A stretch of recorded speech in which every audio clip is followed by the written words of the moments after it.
Because maybe they've been brought up in a home where drinking isn't a tradition so much as it is a habit. You know, like if the father or the mother and the father drink, then it kind of, you know, in the children in the same environment with the children. If they drink around the children, then the children could be, you know, they could be led to alcoholism because that's what they've seen. So that's what they're going to do. A person is most influenced by their parents because that's who brings you up until you're 18 and you leave. So you have 18 years with two people who teach you what they know and think, and that's why they're the most influential. All right, then my next question is, what if your parents are not alcohol related and you're just a little kid that doesn't know about smoking or drinking, and then you end up getting older and you end up being an alcoholic? How's that possible? Because people get stressed, you know, and they have to find something to numb that stress.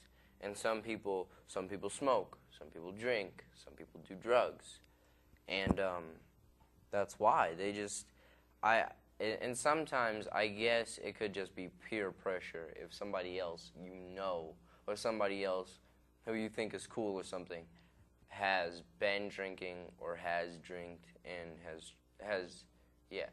has tried to influence you into doing that kind of thing.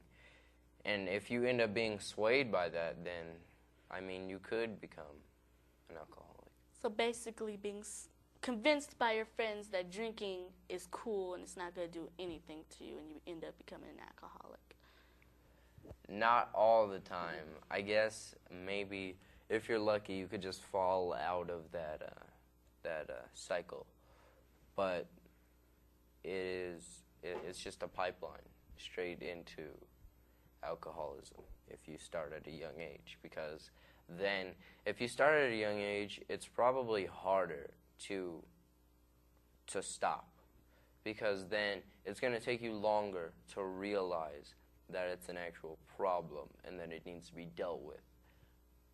Whereas if you're an adult and you become an alcoholic or a chain smoker, you know, you know that is an addictive substance, and you can take measures to try and stop that. But if you're a child and you like it, you're going to do it. Now, my next question is there any way we can prevent alcohol from getting to the child, or any way we can keep or teach the child that it's bad to drink alcohol and prevent the child from drinking alcohol and becoming an alcoholic? Yeah, through like education, just educate the child about alcohol, about anything that could be, you know, perceived as addictive. You know, food. You know, we have an article about that. So, I don't know. It's all a matter of education. It's all a matter of knowledge, how much you know about it. Because if you don't know enough about it, then you're not gonna see it as a problem. And if you're already an alcoholic, it's gonna be hard for you to try to convince your kid to not be an alcoholic, because do as I say and not as I do doesn't work very well. So. All right. Knowledge is power. So that was my last question for this article and what's going to happen next. I'm going to move on to my next article, which is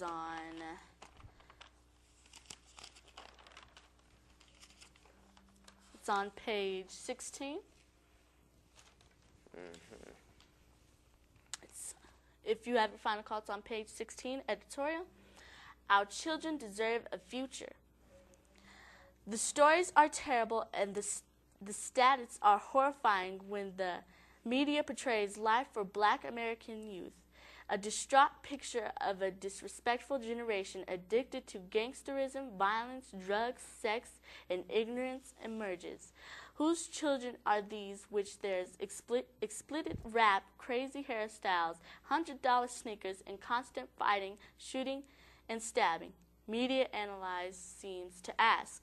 Never mind the children that do the right things on a regular basis and never get noticed, or the youth working to solve problems in their own neighborhoods. Never mind the reality that black youth suffer more from poverty, suicide, homicide, broken homes, dis-ease, and police harassment. Never mind that this generation is growing up fatherless and sometimes motherless, and often with no one to direct and guide their actions.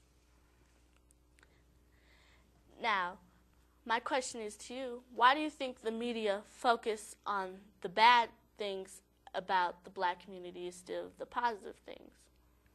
Because there are just so many problems that we have, and through that, I guess maybe it's hard to see the good. But there is a lot of good there. There's a lot of, through the pain and everything, there have become great leaders. You know, like if there hadn't been, you know, separate but equal in, you know, a certain time period, you know, I'm talking about Martin Luther King. He might not have arisen as a leader for us. You know, if we weren't hard pressed, you know, nothing might have happened. We might just have gone right along, you know. All right, my next question is, why aren't there enough, I know there are youth that are trying to help their community, but why aren't there enough helping the other people trying to build their community? I'm sorry, can you repeat the No, question? basically, why aren't there more people helping their community? Oh, why aren't there? Because people think that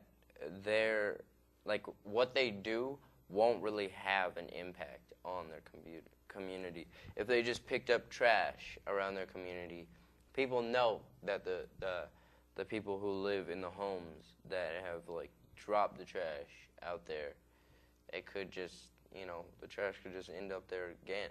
But it's like, as far as the broken homes, it's like people just don't think there's anything they can do. They don't think they don't think there's anything they can do that will make a huge impact, an impact big enough to where they feel that it was worth going through all the trouble in the first place. Basically, there's not enough youth to help because they don't think there'll be a big enough impact on the people or a solution to help what's going on. The solution is for us to just band together and get rid of hatred for ourselves and hatred for everyone else, and educate ourselves and educate everyone else. Educate everyone else about us. Educate us about us, because we don't know enough about ourselves. Our history goes farther than slavery. It goes before that, to when we were in Africa, peaceful, rhythmic, tribal.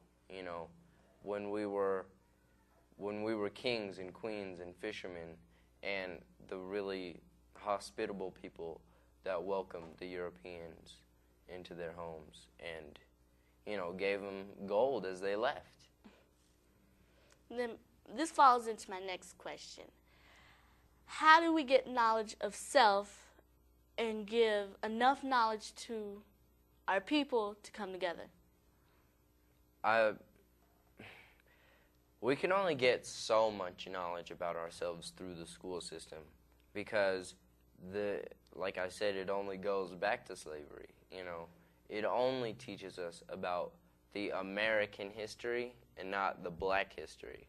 It doesn't teach us enough about ourselves, basically. You know, you can probably find somebody that knows from now all the way back to slavery, through and through, everything that's happened. But if you ask them what has happened before then, they probably don't know.